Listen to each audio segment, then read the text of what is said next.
Hi everyone. So today we will be discussing a new lesson which is common business documents. So before this lesson, you've already discussed lesson 1, which is the introduction to this course, communication in the workplace, and you've already discussed the communication skills as career filters, communication skills as the ticket to your success in the workplace in the future, the concepts of communication, introduction to human behavior in an organization, or the organizational behavior, the different cultures, you've already discussed that as well, and what are the objectives of organizational behavior? Now, let us proceed with some common letters and business documents that are being used in a business organization. All right, so let's take the table of contents for this lesson, which are business documents, cover letter, and company memorandum. Okay, so first let us discuss the definition of a business document. What is a business document and what are the types of business documents? So, a business document is a collective term for the documents, papers, reports, letters, and other files that are related to the business, no matter how small or big that business is, no matter if it's global, it's local, or anything. Um, all the documents that are being stored or that are being done, being created, is a business document. Okay, so this actually has a lot of types, but let's go on with that later on. So this also help with the operation of a business, and here are some of the advantages for having a business document. First is it is needed for specific government processes. What does it mean?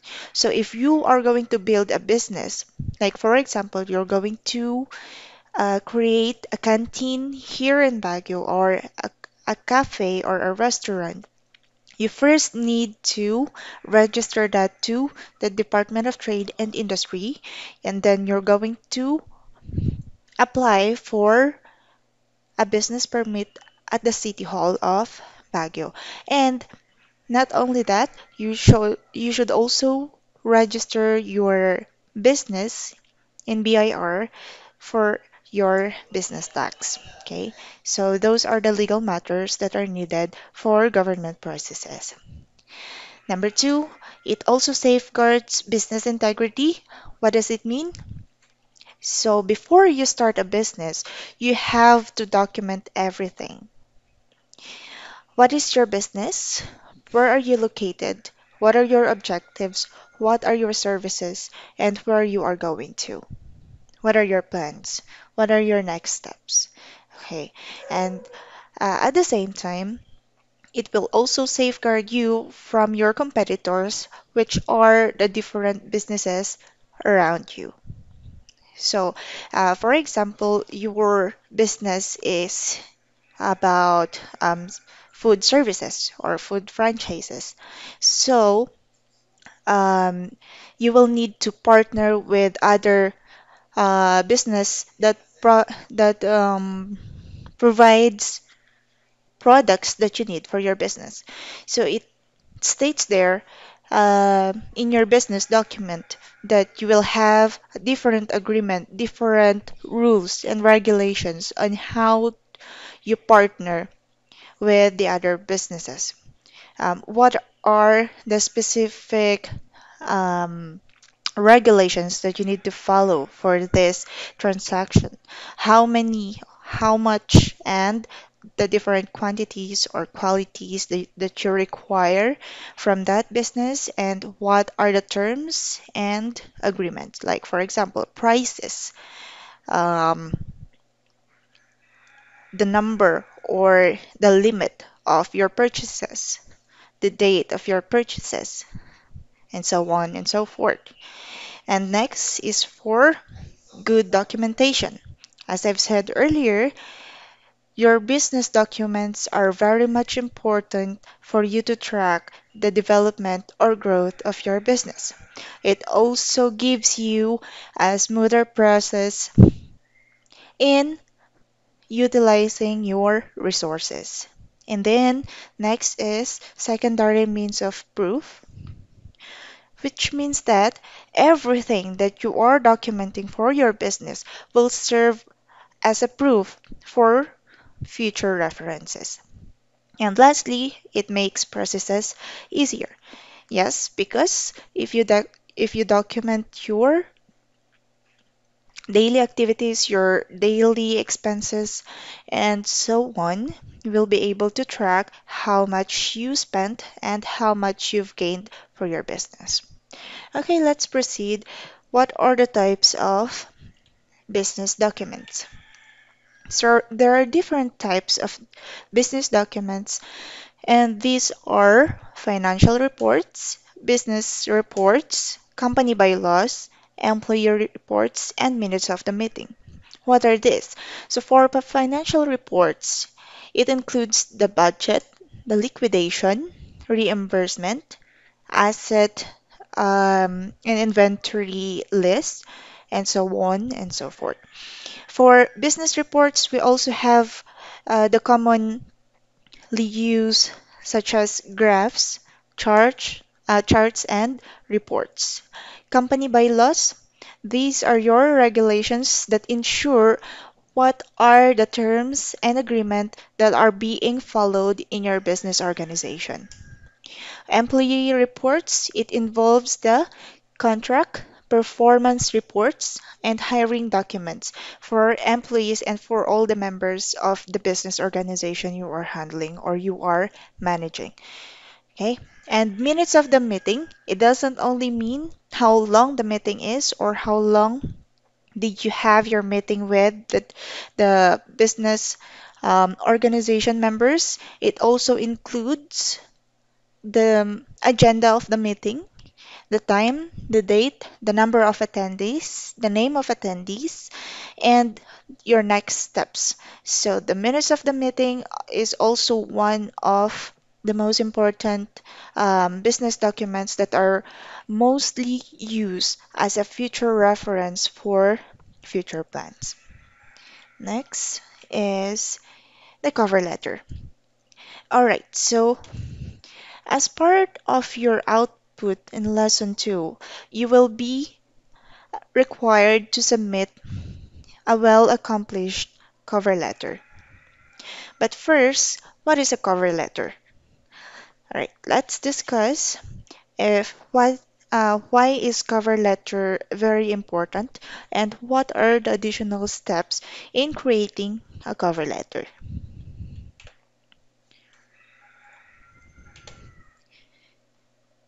All right, so what is a cover letter? It is also known as your letter of intent or letter of interest. In, a, in other in other words, they are also using it as an application letter.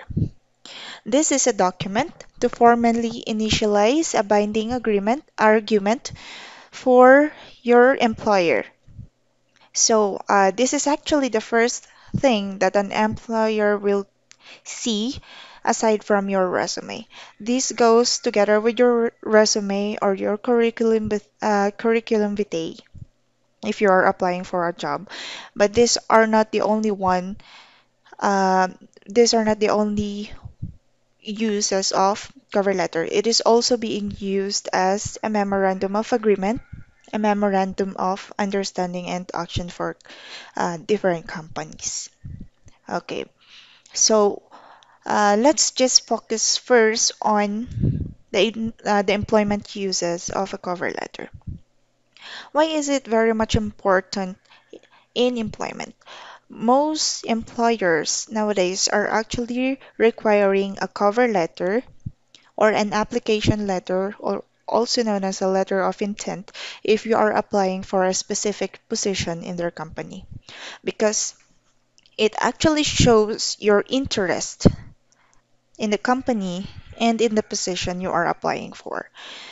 Um, okay, so let us check what are the necessary information that you need to include in your cover letter.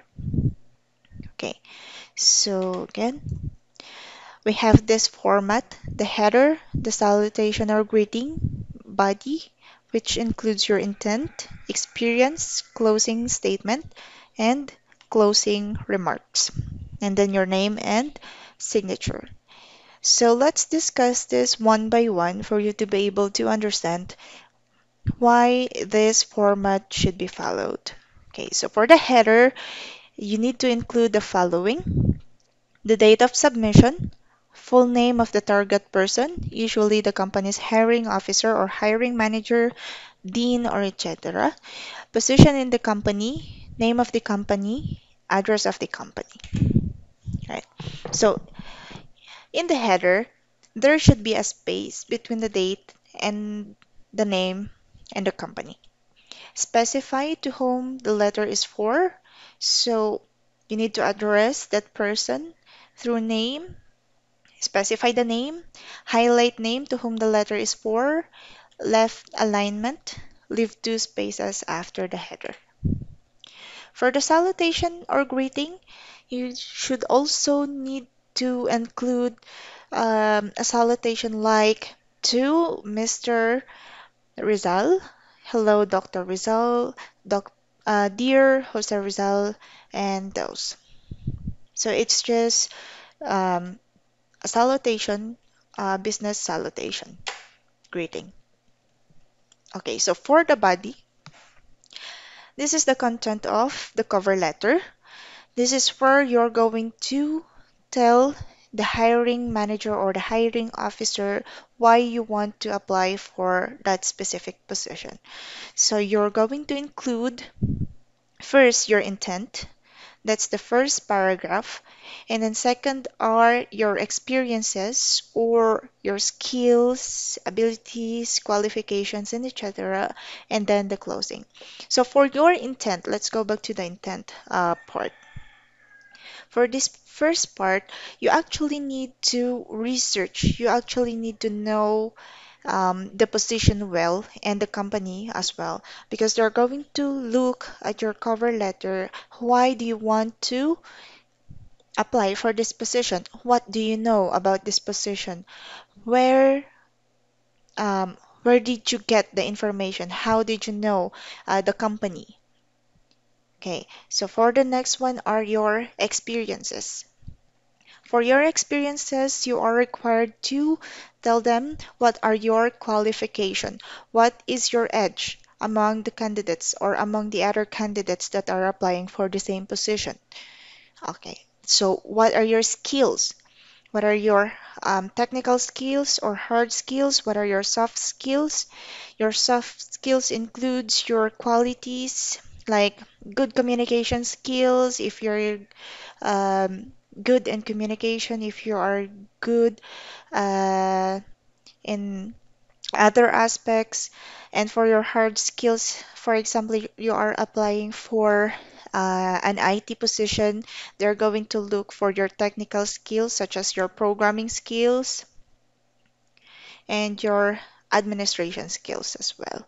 Okay, so for your closing, it is where you're going to give your commitment and give your contact details as well.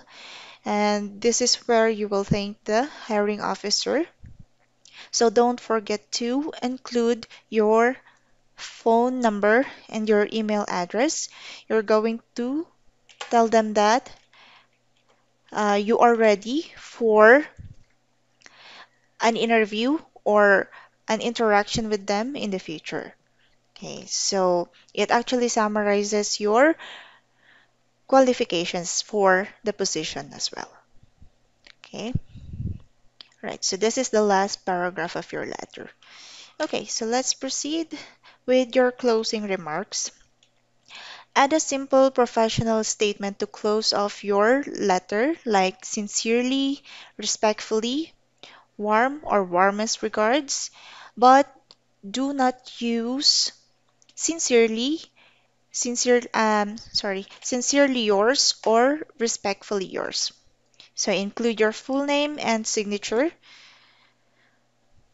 And if you didn't add your contact information at the closing paragraph, you may also place them here. Okay. All right, so let's proceed with the additional tips for a cover letter. So do not submit a cover letter unless requested. Create the curriculum vitae or resume first before the cover letter. Personalize the cover letter to every company and position. Of course, you need to do that if you're applying for different positions from different companies. So you need to customize your cover letter according to the position you are applying to. Research the company. You should also know the company you are applying because they're going to ask you or they are expecting that you know something about the company and why you want to apply to that company. What can you contribute and why do you like to be in that company or um, why do you want to be part in that position or in that department? So be specific, quantify if possible, be clear and concise, especially for the experiences. So for you, since you are fresh grads in the future that you're going to apply for a job, okay, so you need to specify your experiences. What are your skills? What are your achievements? If you have licenses, if you have seminars, and additional qualifications, you can specify that. And don't forget that you need to tell the truth. You don't need to fake anything. You just need to be true to yourself and be true to your documents. And lastly, for the format, use left or justified alignment. All right, so the next letter that we will be discussing is the company memorandum. So, what is a company memorandum? What are the parts of a company memorandum? And the tips in creating the body of a memorandum. Okay. All right. So, what is the company memorandum? It is shortened to memo or primary and most effective ways to communicate information to all members in the organization. So, different companies have different format in creating a company memorandum. It is used to communicate or disseminate information, request for a call to action, and remind existing business processes. Right, let's get on to the format on how to create a company memorandum. Right, so some memos can be written similar to a letter, like company header, employee header, and body of the memo. Those are the basic parts. Okay, let's proceed to the company header. So the company header shows the name of the company and the contact information. This is usually either made as a logo or it can also be typed. The header can vary depending on the target audience of the memo. So, for example, you're going to create a company memorandum using a company header as a logo. You're going to copy the logo of the company or the image of the company logo and then the target audience and so on. Let's get on with that deeper as we go through with our lesson. Okay, so this is actually the example. So, for example, a University of the Cordilleras made a company memorandum announcing that we have a very important event at the University of the Cordilleras. So this is the format and the department as well. All right, so for the employee header, looks into the date, the target people for the memorandum, and the topic of the memo. For the target people and topic, it must include the following headers like for, through, from, and re for the subject. Okay, so for employee header 4, this includes the persons, groups, people to whom the memo is written for. Like, for example, all employees to Human Resources Department. For I to Jose P. Rizal, a staff from Human Resources Department. Okay, so using through, indented from the for header, and it includes the immediate officers, heads, supervisors that the letter would pass through. Your own officer or head, the officer or head of the persons you are writing the letter for, especially in different departments, not included if the letter will go to your own officer or supervisor, head or supervisor. Okay. And then your name as a writer as well. Employee header from. Name and position of the person who wrote the memorandum. For example, you are the one writing for the memorandum. You are going to write your name. And for re, that's for the subject or refers to the subject of the memorandum and a summarized topic of the body of the letter. All right, let's proceed with the body of the letter. So the content actually depends on what topic. What topic are you going to disseminate? What are you trying to tell to your target audiences? So the body of the letter would vary. Common contents include the following, like purpose of the memo, first paragraph, details of the memo, subsequent paragraphs, call to action, which is the last paragraph, and noted by, which is end of the letter if there is anyone who needs to note the memorandum or if there is someone who needs to approve the memorandum. Okay, so tips in creating the company memo, be aware of the format of the company. So the format actually depends on what format the company is using.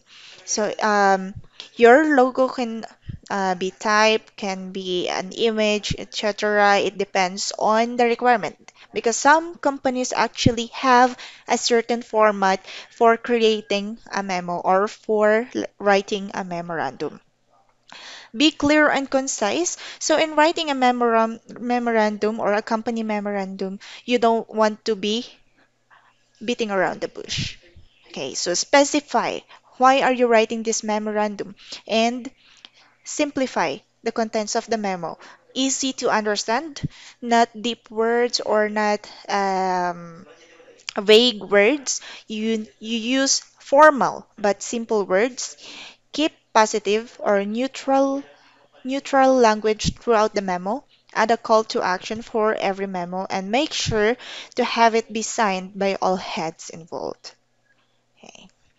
So expect, guys, that when you will be employed someday, there are some companies that do not spoon feed or do not give you trainings for everything. So you are expected to, if you are expected to do this letter, you need to know. At least you need to know the format. You need to know how to write it. That's why, as early as possible, we are training you to be prepared in case that you will be employed in the future. Okay, so you are very much lucky if there is someone who will assist you in creating these letters. But mostly, guys, to be realistic, even the tenured or the experienced workers don't know the format of many letters. So you need to learn that as well. All right, so let's just take an example or some examples in creating a memorandum. So this is actually the logo format, uh, the company header format. It says here North Star Lightning, and then the date and the target audience, from where, who wrote this memorandum, the subject, and then of course the content, and then your signature of the signature of the writer. Next one. So as you can see here, the company header is actually typed, but it's okay. It's just the same. And then the date, and then your target audience as well. The one who wrote the letter, and then the subject, and then your content and call to action, and then your name and contact details. But this one has no signature, and that's the missing part. You don't forget to always include your signature. Okay, so we are done with the business documents. For the next lesson, we will be having the curriculum vitae, and we are going to discuss that next week. Thank you and have a great day.